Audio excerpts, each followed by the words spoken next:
So, heute geht es mal um mehrere Fotoapparate. Ich habe hier schön 1, 2, 3, 4, 5 Kleinbildkameras aufgestellt. Diese kleinen Bildkameras von der Firma Agfa gehören alle zu einer Kameraserie, sind sich ähnlich, aber haben eben doch einige Unterschiede. Und wir gehen jetzt mal so nacheinander die einzelnen Modelle durch. Und es geht los mit der kleinsten oder einfachsten der Agfa Optima Sensorkameras. Schaut man sich die Kamera genauer an, sieht man gleich, dass sie ein gewisses eigenständiges Design hatten oder haben. Und zwar sind diese Kameras vom Design her entwickelt worden von dem Designstudio Schlagheck Schultes Design. Die haben für Agfa damals mehrere Kameras vom optischen her entwickelt und für mich, ja, kann man sagen, erinnert das so ein bisschen an diesen sachlichen Bauhausstil. Auch von der Seite mal so ein Blick. Ganz in Schwarz gehalten und ein wichtiger Punkt ist bei dieser Kameraserie auch der Sucher. Man sieht hier schon von vorne, dass er eigentlich sehr groß ist. Ich drehe mal um. Und auch von hinten mit dieser eingeblendeten Parallaxenmarke. Man muss sagen, man kann da gut durchsehen. Das ist ein schönes, aufrechtes, gut erkennbares Bild. Hier vorne ist oder hier oben besser gesagt, ist der Blitzschuh. Daneben beim Rückspulen drückt man diesen Knopf runter und zieht ihn zur Seite und kann dann mit dem Aufzugshebel auch den Film wieder zurück in die Patrone bringen. Hier an der Seite das Zählfenster. Hier oben der Auslöser, der auch gleichzeitig eine Besonderheit dieser Kameraserie ist, nämlich der sogenannte Sensorserie Auslöser. Und zwar, wenn man jetzt hier raufdrückt, dann ist kaum ein Druckweg zu merken und man kann sehr schön auslösen mit verringerter Gefahr, die Kamera zu verwackeln beim Auslösen. Schauen wir mal von vorne rauf. Hier oben, wo ist mein Zeigebleistift? Da. Hier oben stellt man die ASA-Zahl oder DIN-Zahl der Kamera ein. Hier ist das Objektiv zu sehen und hier unten, mal sehen, ob das so rauskommt, ja, und hier unten, diese beiden Teile sind der Belichtungssensor, denn die Kamera ist eine Automatikkamera, die Verschluss und Zeit kombiniert einstellt. Dafür ist in der Kamera eine kleine Batterie eingebaut oder 3 Zellen, die dann eben die Belichtung vornehmen. Jetzt drehen wir das mal hier so um. Hier oben sind die 3 Marken für Fernaufnahme durch einen Berg symbolisiert und hier die Gruppenaufnahme, also 2 Personen als Beispiel, schon näher dran, und hier ganz links eben die Porträteinstellung. Bei Blitzaufnahmen ist hier vorne zu erkennen, ja, die Einstellung für die Blende, um die Belichtung also auch bei Blitzaufnahmen sicherzustellen. Der Schraubanschluss für das Stativ ist hier bei der Kamera an der Seite. So, dann haben wir sie mal so im Kreis herum erstmal kurz vorgestellt. Ich mache die Kamera mal auf. Hier an der Seite ist der entsprechende Hebel. So, dann sieht man, dass hier unten auch ein Teil des Aufnahmemechanismus für die Filmpatrone sichtbar wird.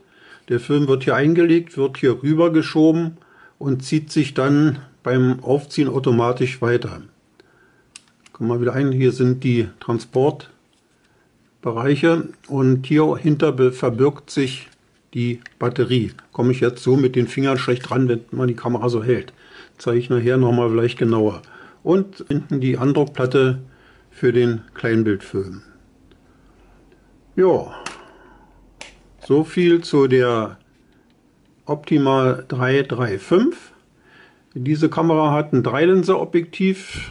Die Lichtstärke ist 3,5 und die Brennweite 40 mm ist für Kleinbild ein ganz leichtes Weitwinkelobjektiv. Damit ist die einfachste Kamera gezeigt. Ich suche mehr oder minder verzweifelt nach der nächsten. Da ist sie schon. Das ist die Optima 535 Sensor, die im Prinzip der anderen Kamera entspricht. Allerdings ist hier ein besseres Objektiv eingebaut. Bei dem Vormodell, nämlich der N335, da war es ein Agnatar, das war ein Dreilinser. Und hier ist es eben ein etwas besseres Objektiv.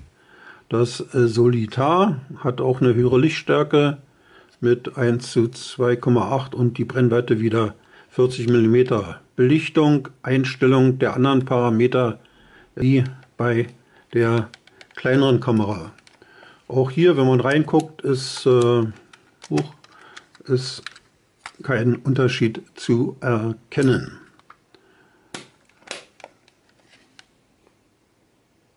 So, dann gehen wir weiter zum nächsten. Ich suche sie. Da ist sie. Das hier ist die 1035 dieser Serie. Da gibt es einen kleinen Unterschied, nämlich die Kamera hat hier einen weiteren Hebel.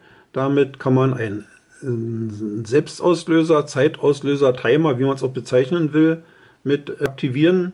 Dafür gibt es hier auch die kleine Anzeige, dass man, während man zum Motiv huscht, erkennen kann, wann ausgelöst wird.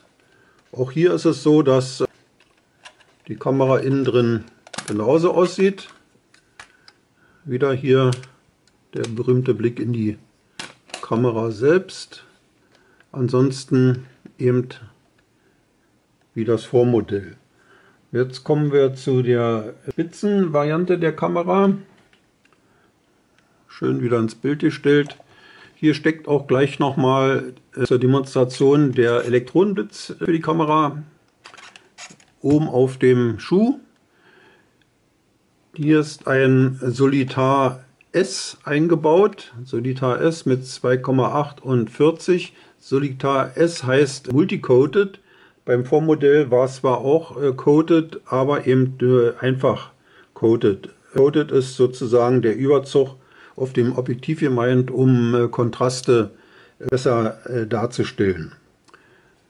Ja, hier ist es so, dass die Kamera als Besonderheit nicht etwa den Timer hat, weil hier auch so ein Fensterchen ist, sondern die hat eine Einstellmöglichkeit der Entfernung über Entfernungsmesser. Man schaut durch den Sucher und kann dann im Sucher in der Mitte ein kleines Doppelbild erkennen. Man dreht an der Entfernung so lange, bis diese beiden Bilder zur Deckung kommen und man kann dann davon ausgehen, dass das Bild scharf abgebildet wird. Eigentlich eine schöne Sache. Die Objektive waren alle nicht schlecht. Also man konnte gute Aufnahmen mit dieser Serie machen, sogar mit dem einfachen Objektiv. Und als letztes kommt hier nochmal diese Kamera ran, die ähnlich ist zu der Serie, aber eben doch nicht exakt. Ich denke, so richtig passt sie nicht, weil sie vom Design her doch ein bisschen bemüht wirkt, weil man eben versuchte, das Blitzgerät irgendwie zu integrieren. Aber diese schöne klassische sachliche Form geht dadurch ein bisschen verloren. Die weiteren Daten sind identisch mit dem Vormodell. Auch hier, bis auf die Ausnahme, dass es hier nur einfach vergütet ist, einfach coated, aber ansonsten ist dies identisch, bis auf die Möglichkeit hier den Blitz auszufahren und dann bei Bedarf auszulösen. Die Verschlusszeiten von all diesen Kameras schwanken ein bisschen, und zwar gehen sie von einer 15. Sekunde je nach Modell bis zur 1000. Sekunde. Die Daten kann man in meinem Online-Forum sich ansehen. Bei Blende und Zeitforum mache ich nachher noch so einen Link rein. Da kann man dann eben noch weitere Details zu dieser Kamera sich ansehen. Ich mache hier mal auf und hier sieht man einen Musterfilm drin. Hier ist die Patrone, hier ist der Film, der hier links dann in die Aufbewahrungszone wandert, wenn man weiter aufzieht. So, wieder zugemacht und geschlossen. Und hier kann man noch vielleicht erkennen, dass hier so eine Andeutung eines kleinen, ja, wie soll man sagen, Sonnenlichtblende-Teil zu sehen ist. Die Kamera hat, weil sie ein Blitzgerät hat, natürlich eine andere Batterie. Muss mal sehen, ob ich diese jetzt so aufkriege. Hier kommen dann zwei, was sind das, Typ AAA Batterien rein. So, schnell wieder zugemacht. Mal sehen, ob mir das so hier gelingt. Ja, gut, damit habe ich die Modelle hier der Agfa Optima Serie vorgestellt. Zum Schluss kommen noch Anklick-Links zu weiteren Videos von mir bei YouTube. Wer Spaß daran hat, kann sich die ja ansehen. So, prima, das war's.